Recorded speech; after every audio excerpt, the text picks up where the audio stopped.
Weather updates చూస్తున్నాం. నైరుతి రుతుపవనాలు శనివారం ఉదయం కేరళ రాష్ట్రాన్ని తాకాయి. దీంతో రాష్ట్ర వ్యాప్తంగా పలు చోట్ల వర్షాలు కురుస్తున్నాయి. పలు ప్రాంతాల్లో ఈదురుగాలులతో చెట్లు నేలకొరిగాయి. కేరళను తాకిన ఈ రుతుపవనాలు మరో 2-3 రోజుల్లోనే ఆంధ్రప్రదేశ్లోకి విస్తరించే అవకాశం ఉందని ఐఎండీ తెలిపింది. వీటి ప్రభావంతో జూన్ 2వ వారం నుంచి ఆంధ్రప్రదేశ్ వ్యాప్తంగా విస్తారంగా వర్షాలు కురుస్తాయని పేర్కొంది. ఈసారి రుతుపవనాలు అంచనా కంటే 8 రోజుల ముందుగానే కేరళ రాష్ట్రాన్ని తాకాయి. అంచనాల కంటే ముందుగానే రుతుపవనాలు రావడం 16 ఏళ్లలో ఇదే తొలిసారి. చివరిసారిగా 2009లో మే 23వ తేదీన కేరళను నైరుతి రుతుపవనాలు తాకాయి.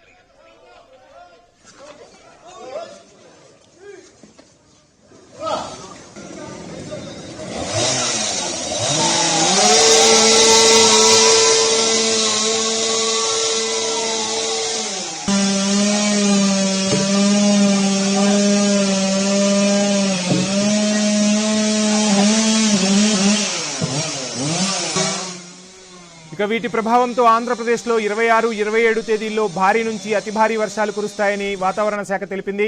శుక్రవారం అల్లూరు జిల్లా, మన్యం, ఏలూరు, ఎన్టీఆర్, కృష్ణా జిల్లాల్లో మోస్తారు వర్షాలు కురవగా మిగతా జిల్లాల్లో అక్కడక్కడ పిడుగులతో కూడిన తేలికపాటి వర్షాలు కురిశాయి. ఈరోజు అల్లూరు జిల్లా, తూర్పుగోదావరి, కోనసీమ జిల్లాలు సహా నెల్లూరు, సత్యసాయి, తిరుపతి, చిత్తూరు జిల్లాలో మోస్తారు నుంచి భారీ వర్షాలు కురిసే అవకాశం ఉందని వాతావరణ శాఖ తెలిపింది. పిడుగులతో కూడిన వర్షాల దృష్ట్యా ప్రజలు అప్రమత్తంగా ఉండాలని వాతావరణ శాఖ సూచించింది.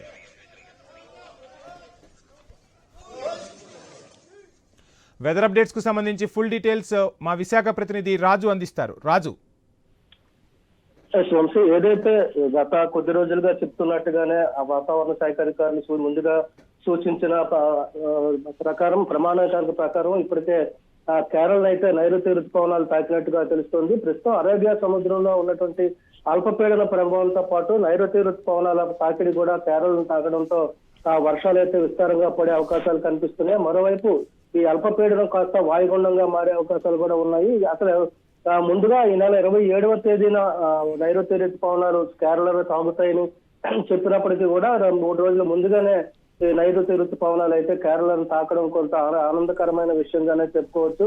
ఎందుకంటే సాధారణంగా నైరుతి రుతుపవనాలు ఎప్పుడు కూడా జూన్ మొదటి వారంలో కేరళను తాకుతాయి. ఇలాంటి పరిస్థితుల్లో ఈ సంవత్సరం అంటే 2009 తర్వాత దాదాపు 16 సంవత్సరాల తరువాత అయితే అనుకున్న సమయానికన్నా ముందుగా ఈ నైరుతి రుతుపవనాలు అయితే ముందుగా కేరళను తాకడం అనేది అయితే ఒక విశేషంగా చెప్పుకోవచ్చు. ప్రస్తుతం ఏదైతే రైతులకి అనుకూలంగా ఉన్నటువంటి సమయంలో ముందుగా రుతుపవనాలు రావడం కూడా రైతులకి ఆనందకరమైన విషయమనే చెప్పాలి. ఇక అరేబియా సముద్రంలో అల్పపీడనం వాయుగుండంగా మారడం, మరోవైపు బంగాళాఖాతంలో ఈ నెల 27న అల్పపీడనం కూడా ఏర్పడే అవకాశాలు ఉన్న నేపథ్యంలో ఈ ప్రభావం ఏపీ మీద ఎక్కువగా ఉండే అవకాశాలు అయితే కనిపిస్తున్నాయి. ఏపీకి మరో 2 రోజుల పాటు భారీ వర్షాలు పడే అవకాశం కూడా ఉందని చెప్పి ఇప్పటికే వాతావరణ శాఖ, ఐఎండీ సంస్థలు కూడా ప్రకటించడం జరిగింది.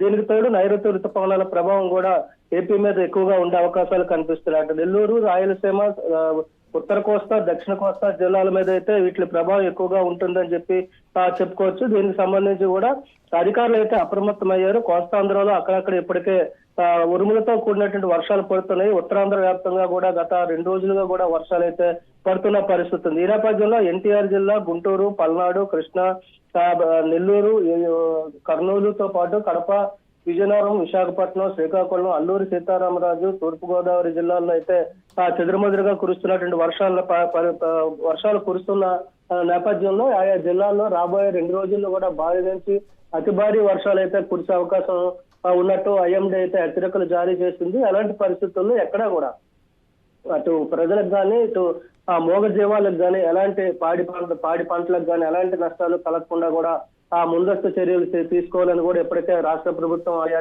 జిల్లాల అధికారులకైతే ఆదేశాలు జారీ చేసింది. మరోవైపు భారీ వర్షాలు కురుస్తాయి అని చెప్తున్నటువంటి ప్రాంతాల్లో వరదలు వచ్చే అవకాశం ఉన్న నేపథ్యంలో అక్కడ కూడా ముందస్తు చర్యలు చేపడుతూ కూడా లోతట్టు ప్రాంతాల్లో ఎవరైనా ప్రజలు ఉంటే వాళ్ళందరినీ కూడా సురక్షిత ప్రాంతాలకు అవసరమైతే తరలించేందుకు ఏర్పాట్లు కూడా చేస్తున్నారు. మరోవైపు చూసుకుంటే ఏదైతే నైరుతి రుతుపవనాల ప్రభావం, వాయుగుండం ప్రభావంతో వర్షాలతో పాటు ఎదురుగాలుల ప్రభావం కూడా ఎక్కువగా ఉండే అవకాశం ఉంది. మరోవైపు పిడుగులతో కూడినటువంటి భారీ వర్షాలు పడే అవకాశం ఉన్న పరిస్థితుల్లో ప్రజలు అప్రమత్తంగా ఉండాలి. ముఖ్యంగా వ్యవసాయ పనులు ముమ్మరంగా సాగేటువంటి ఈ పరిస్థితుల్లో వ్యవసాయదారులందరూ కూడా రైతు ఆ శ్రామికులు అందరూ కూడా ఆ పంట పొలాల్లో పనిచేసే సమయంలో భారీ వర్షాలకు పడుతున్న సమయంలో ముందస్తుగా సురక్షిత ప్రాంతాలకు వెళ్లాలని చెప్పి కూడా ముందస్తు జాగ్రత్తలు కూడా తెలియజేస్తుంది. దీనికి సంబంధించి రైతులకు కూడా ఇప్పటికే అవగాహన అయితే కల్పించినట్టుగా అధికారులు చెప్తున్నారు. మరోవైపు చూసుకుంటే వర్షపాతం ఎప్పటికప్పుడు అంచనా వేస్తూ కూడా చెరువులు జలాశయాల్లో కూడా నీటి మట్టాన్ని అంచనా వేస్తూ అవసరమైతే జలాశయాల నుంచి కిందకి నీటిని వదిలేందుకు కూడా ఇరిగేషన్ అధికారులు కూడా చర్యలు చేపట్టడానికి సిద్ధంగా ఉన్నారు. ఈ నేపథ్యంలో రాబోయే 2-3 రోజుల్లో కూడా భారీ వర్షాలు అయితే ఆంధ్రప్రదేశ్ లో పడే అవకాశం ఉన్న పరిస్థితుల్లో ప్రజలు జాగ్రత్తగా ఉండాలని, మత్స్యకారులు లోతట్టు ప్రాంత ప్రజలు కూడా అప్రమత్తంగా ఉండాలని చెప్పి అధికారులు సూచిస్తున్నారు. Vamshi, thank you Raju. So మొత్తంగా కేరళ వ్యాప్తంగా పలు చోట్ల వర్షాలు కురుస్తున్నాయి. ఇక ఆంధ్రప్రదేశ్కు కూడా రానున్న రోజుల్లో వర్షాలు రాబోతున్నాయి. 2-3 రోజుల్లోనే నైరుతి ఋతుపవనాలు ఆంధ్రప్రదేశ్ను కూడా తాకనున్నట్టు తెలిసింది. ఈ నేపథ్యంలో రాజమండ్రి నుంచి వెదర్ అప్డేట్స్కు సంబంధించి డీటెయిల్స్ అందించేందుకు మనకు గణేష్ సిద్ధంగా ఉన్నారు. గణేష్, వెదర్ అప్డేట్స్కి సంబంధించి డీటెయిల్స్ ఏంటి? అంటే ప్రస్తుతం కేరళ తీరాన్ని నైరుతి ఋతుపవనాలు తాకడం జరిగింది. ఈసారి అంచనాలకు అనుగుణంగానే ఈ ముందస్తుగానే నైరుతి ఋతుపవనాలు వస్తాయని చెప్పి భారత వాతావరణ శాఖ నిపుణులు అంచనా వేశారు. దానికి తగ్గట్లుగానే ఇవాళ కేరళ తీరాన్ని నైరుతి ఋతుపవనాలు తాకడం జరిగింది. అంటే అత్యంత వేగంగా తాకడంతో ఈ వర్షాభావ పరిస్థితులు ఏడాది ఎక్కువ ఉండేటువంటి అవకాశం ఉన్నట్లుగా వాతావరణ శాఖ నిపుణులు చెప్తూ ఉన్నారు. ఐఎండీ డేటా ప్రకారం 2009 మే నెల 23వ తారీఖున కేరళను ఋతుపవనాలు తాకడం జరిగింది. 2009 తర్వాత తిరిగి ఈ మే నెల 24వ తారీఖున చాలా ఏళ్ల తర్వాత మళ్ళీ నైరుతి ఋతుపవనాలు వేగంగా కేరళ తీరాన్ని తాకడం జరిగింది. రాయలసీమలో కూడా ఈ నెల 26 వరకు కేరళ అంటే నైరుతి ఋతుపవనాలు రాయలసీమను తాకే అవకాశం ఉన్నట్లుగా నిపుణులు అంచనా వేస్తూ ఉన్నారు. 2017లోనూ ఇలాంటి సందర్భమే చోటు చేసుకుందని చెప్తున్నారు. గత ఏడాది జూన్ 1 కంటే 2 రోజుల ముందుగా మే 30న కేరళ తీరాన్ని ఋతుపవనాలు తాకడం జరిగింది. అంటే ఇవాళ కేరళ తీరాన్ని తాకినటువంటి సందర్భంలో ఈ 8 రోజుల ముందుగానే నైరుతి ఋతుపవనాలు కేరళకు ఎంటర్ కావడం జరిగింది. ఇప్పటికే అరేబియా మహాసముద్రంలో ఏర్పడినటువంటి అల్పపీడనం కారణంగా రాష్ట్ర వ్యాప్తంగా కొన్ని చోట్ల భారీ వర్షాలు కురుస్తుంటే పలు చోట్ల మోస్తారు వర్షాలు ఆంధ్రప్రదేశ్ వ్యాప్తంగా కూడా కనిపిస్తున్నాయి. ఈ నెల 27వ తారీఖున బంగాళాఖాతంలో మరొక అల్పపీడనం ఉంటుందని చెప్పి వాతావరణ శాఖ హెచ్చరిక జారీ చేసింది. ఒక పక్క నైరుతి ఋతుపవనాలు కేరళ తీరాన్ని రాకడం, ఆంధ్రప్రదేశ్ లో కూడా మరొక 2-3 రోజుల్లో ఎంటర్ కావడం, అల్పపీడనం తుఫాన్ ప్రభావంతో ఈ పక్షం రోజుల్లో రానున్నటువంటి వారం రోజుల్లో విపరీతమైనటువంటి వర్షాలు ఉంటాయని చెప్పి ఇటు విపత్తు నిర్వహణ శాఖ, వాతావరణ శాఖలు చెప్తున్నాయి. దీంతో ప్రజలు వర్షాల పట్ల అప్రమత్తంగా ఉండాలని చెప్తున్నారు. వర్షాలు కురిసేటువంటి సమయంలో 50 నుంచి 60 కిలోమీటర్ల బలమైనటువంటి ఈదురుగాలు వీసేటువంటి అవకాశం ఉంటుంది. చాలా చోట్ల పిడుగుపాట్లు ఉంటాయి. కాబట్టి వర్షాల పట్ల రాష్ట్రంలో ఉన్నటువంటి రైతాంగం, ముఖ్యంగా ఉద్యానవన పంట రైతులు అప్రమత్తంగా ఉండాలని చెప్తున్నారు. మొత్తంగా అయితే ఇప్పటికే గడిచిన 3 రోజుల నుంచి వర్షాలు పడుతున్నాయి.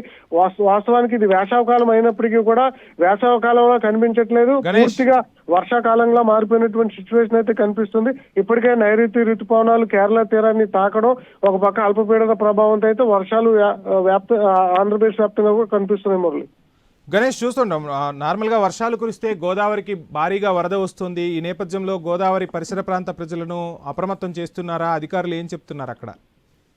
అంటే కురుస్తున్న వర్షాల పట్ల ఇప్పటికే గోదావరి జిల్లాల కలెక్టర్లు అప్రమత్తమయ్యి అత్యవసర సహాయానికి సంబంధించినటువంటి హెల్ప్ లైన్ నెంబర్లను కూడా అందుబాటులో ఉంచడం జరిగింది. అయితే ఆంధ్రప్రదేశ్ లో భారీ వర్షాలు కురిస్తేనే గోదావరి అనేది ఇక్కడ ఉప్పొంగేటువంటి పరిస్థితులు ఉండవు. మహారాష్ట్ర పైన ఉన్నటువంటి తెలంగాణ రాష్ట్రాల్లో అధిక వర్షపాతం నమోదైతే ఈ ధవళేశ్వరం మీదుగా ఇక్కడ ఉన్నటువంటి గోదావరి ప్రవహిస్తూ ఉంటుంది. రాష్ట్రంలో ప్రస్తుతం వర్షపాతం అత్యధికంగా నమోదవుతున్న ఎగువ రాష్ట్రాల్లో వర్షాభావ పరిస్థితులు ఉంటే గోదావరి పరిస్థితి ఉంటుంది. సాధారణ స్థితిలోనే గోదావరి ఉండడంతో ఇక్కడ ఉన్నటువంటి ప్రజలకు ఎలాంటి ఇబ్బంది లేదు. కానీ కురుస్తున్నటువంటి వర్షాల వల్ల కాలువలు, అదేవిధంగా లోతట్టు ప్రాంతాలు జలమయమయ్యి కొంత రైతాంగానికి తీవ్ర నష్టం వాటిల్లింది. దాని మీద ఇప్పటికే ప్రభుత్వం ఆలోచనలు కూడా చేస్తుంది.